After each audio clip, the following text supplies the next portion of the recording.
حضرت سال بن سعد کہتے ہیں ایک بی بی حضور کی بارگاہ میں آئی، اس نے آ کے حضور کی خدمت عالی مرتبت میں عرض کی، حضور میں جب بھی آتی ہوں کرتا یہی پہنا ہوتا ہے آپ نے،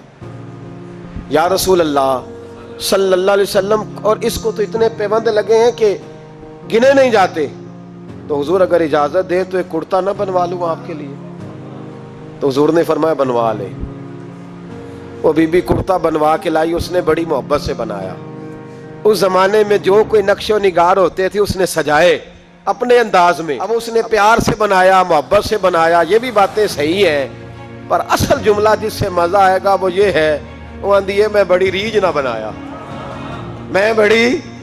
اب اس میں جو درد ہے وہ میں اردو کا جملہ ڈھونڈ کے لاؤں تو ملتا نہیں مجھے، کہتی ہے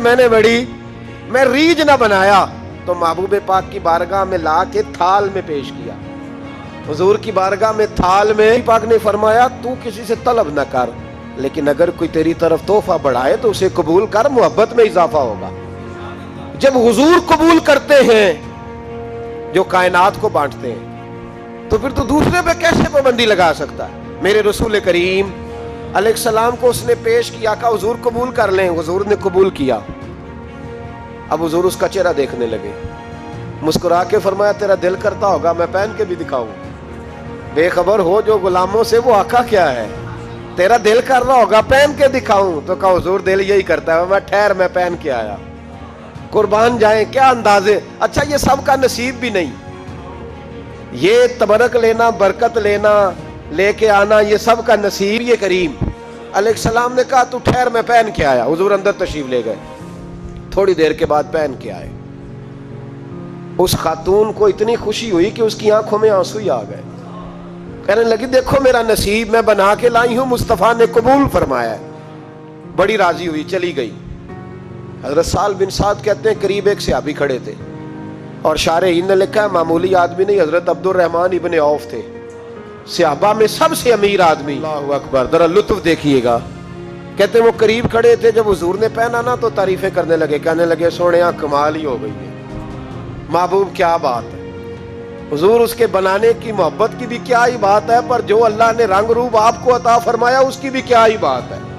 یا رسول اللہ اتنا پیارا لگ رہا ہے، اتنا پیارا۔ جب کوئی زیادہ تعریف کری نا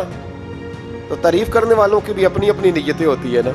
جب زیادہ ہی تعریف کی تو حضور نے فرمایا تجھے پسند آ گیا دے دوں، وہ پسند آ گیا تجھے۔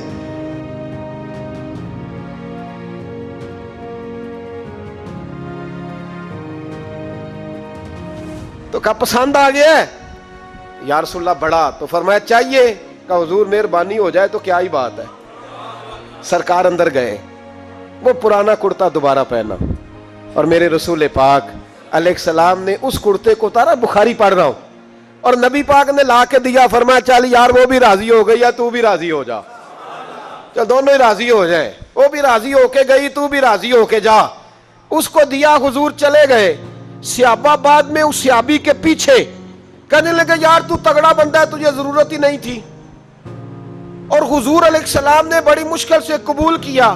حضور تو کسی کی طرف توجہ ہی نہیں کرتے، طلب ہی نہیں کرتے، یہ والا خیال ہی، اور اگر آج حضور نے قبول کیا اور اتنا پیارا لگا تو تجھ سے برداشت ہی نہیں ہوا، کس طرح کا آدمی ہے تو؟ جب لوگ اس کے گرد اکٹھے ہوئے تو حضرت عبد الرحمن ابن عوف کی آنکھوں میں آنسو آ گئے، کہنے لگے میرے بھولے دوستو تمہیں غلطی لگ گئی، تمہارا کیا خیال ہے میں نے ولیمے پہ پہننے کے لیے لیا ہے؟ تمہارا کیا خیال ہے شادی کی دعوت میں پہنوں گا؟ تم کیا سمجھتے ہو عید والے دن پہنوں گا؟ اور گویا اپنی داڑھی کو پکڑ لیا، کہنے لگے دیکھو بال سفید ہو رہے ہیں، پھل پک رہا ہے، گناہگار بڑا ہوں، اگرچہ بدر میں بھی گیا ہوں، احد میں بھی تلوار اٹھائی ہے، مال بھی دیا ہے، ہر جگہ گیا ہوں، پر کسی عمل پر بھروسہ نہیں، یہ کرتا حضور کے جسم سے لگ گیا ہے، اب اسے سنبھال کے رکھوں گا، اور مرتے وقت وصیت کروں گا گھر والوں کو کہ جب میں مروں نا تو اس کرتے میں مجھے کفن پہنا دے۔ مجھے امید ہے جب حضور کا کرتا پہن کے قبر میں جاؤں گا